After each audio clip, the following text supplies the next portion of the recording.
Mirage G4 naman tayo mga pare. So dati naka-offside to na bulb. Painitin na natin tong headlight niya gamit ang ating heat gun. Tapos gamitan natin ng separator para mas mabilis tanggalin tong headlight lens cover niya. Mas makunat kasi tong Permaseal. So NHK nga pala yung ginamit natin dito na bulb sa kabalas. Tapos Hella G5R na blue lens. So ito na siya. Nung natapos ko na siyang i-align.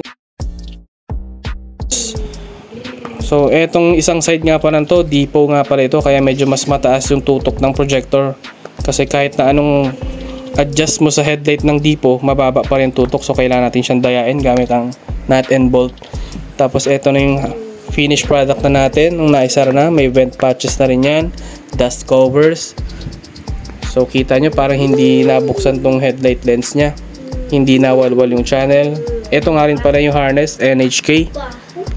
At dyan natin itpinesto ang kanyang balas kabilaan para easy access lang tayo.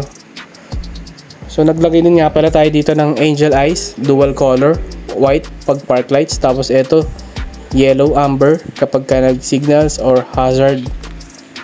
Check naman natin yung kanyang headlight, patag pa rin. Yan ang kanyang low beam, tapos pag high beam, eto siya.